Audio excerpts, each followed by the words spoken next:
ಜಡೆ ಹಾಕಿದ್ಮೇಲೆ ನೋಡು ಎಷ್ಟ್ ಲಕ್ಷಣವಾಗಿ ಕಾಣಿಸ್ತೀಯಾ ಅಂತ.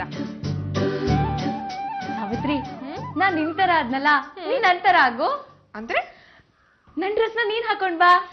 ಬೇಡ ಸುಮ್ನೆ. ಪ್ಲೀಸ್ ಕಣೆ, ಚೆನ್ನಾಗ್ ಕಾಣ್ತೀಯ, ಹಾಕೊಂಡ್ ಬಾ. ತಗೋ. ನೋಡ್ದವ್ರು ನಗ್ತಾರಷ್ಟೇ ಅಮೃತ. ಇಲ್ಲಿ ಯಾರೇ ಇದಾರೆ ನನ್ನನ್ನ ನಿನ್ನ ಬಿಟ್ರೆ? ಹೋಗ್ ಹಾಕೊಂಡ್ ಬಾ. ಇಲ್ಲಪ್ಪ, ನಾನ್ ಹಾಕೊಳಲ್ಲ. ಇವಾಗ ಹಾಕೊಂಡ್ ಬರ್ತೀವ ಅಲ್ವೋ?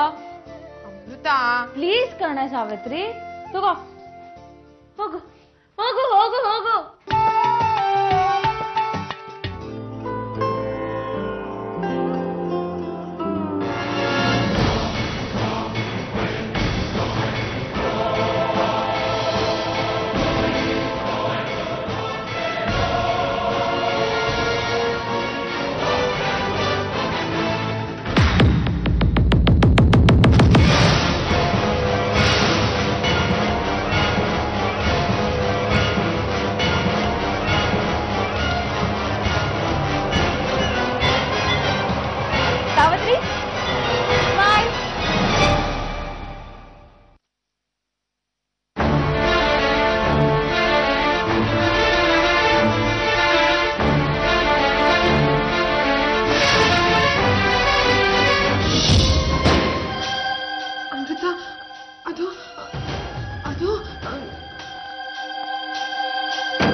ಇವಳನ್ನ ನಾನು ಅನ್ಕೊಂಡೆ ಅಲ್ವಾ?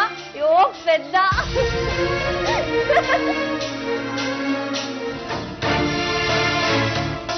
ಏನಿದು ನೀನು ಅವತಾರ?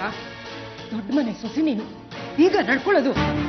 ಅಮ್ಮ, ಅಮೃತನೇ ಬಲವಂತ ಮಾಡಿದ್ಲು. ಅವಳು ಹೇಳಿದ್ಲು ಅಂತಾನೆ ಇಟ್ಕೊಳ್ಳೋಣ. ನಿನ್ ಬುದ್ಧಿಗೆ ಏನಾಗಿತ್ತು ಅಂತೀನಿ. ಅವ್ನು ಹೋಗು ಅಂತ ನೀನ್ ಹೇಳ್ತೀಯ. ನಿಂಗ್ ಸಂಕೋಚ ಆಗೋದಾದ್ರೆ ನಾನೇ ಹೇಳ್ಬಿಟ್ಟು ಬರ್ತೀನಿ ಇರು. ನೀನ್ ಮಾತಾಡ್ಬೇಡಮ್ಮ, ನಾನೇ ಅವನನ್ನು ಕಳಿಸ್ತೀನಿ. ಮೊದ್ಲ ಕೆಲ್ಸ ಆಗ್ಬೇಕು ಅಂತೀನಿ. ಅಮ್ಮೋರೆ, ಊರಿಂದ ನರಸಿಂಹರವ್ರು ಬಂದಿದ್ದಾರೆ.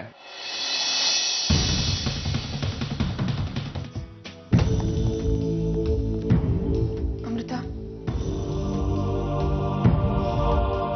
ಈಗಿಂದೀಗ್ಲೇ ಆರ್ಯನ್ ಇಲ್ಲಿಂದ ಹೊರಡ್ಬೇಕು.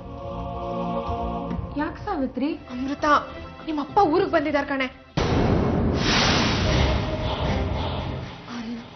ದಯವಿಟ್ಟು ನೀವು. ಇಲ್ಲ, ಆರ್ಯನೆಲ್ಲೂ ಹೋಗಲ್ಲ. ಅಮೃತ, ಸಾವಿತ್ರಿ ಹೇಳ್ತಾ ಇರೋದು ಸರಿ. ಇಂಥ ವಿಷಯದಲ್ಲಿ ಅವ್ರಿಗೆ ಸಿಟ್ಟು ತರಿಸಿದ್ರೆ ವಿಷಯ ಸುಮ್ಮನೆ ಕಾಂಪ್ಲಿಕೇಟ್ ಆಗತ್ತೆ. ನಾನು ಹೊರಡ್ತೀನಿ.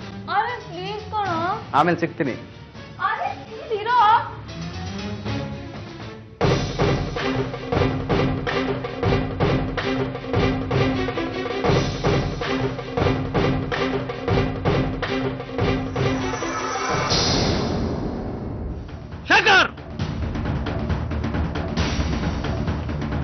ಯಾರು ಒಳಗೆ ಬಿಟ್ಟಿದ್ದು?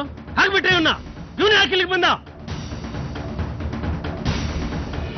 ಅಪ್ಪ,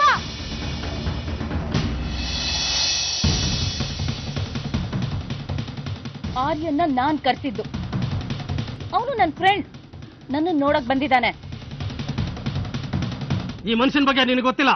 ಇವನು ವಿಷ ತುಂಬಿರೋ ನಾಗರಹಾವು. ಅಪ್ಪ, ಆರ್ಯನ್ ಬಗ್ಗೆ ಇನ್ನೊಂದು ಮಾತಾಡಬೇಡಿ.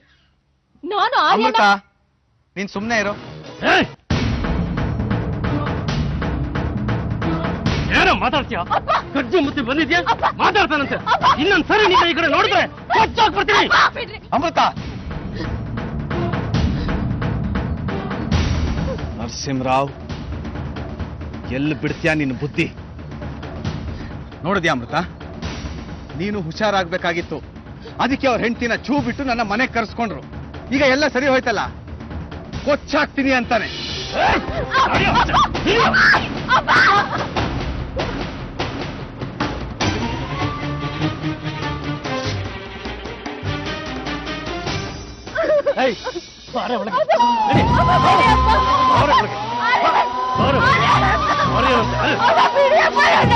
ಒಳಗೆ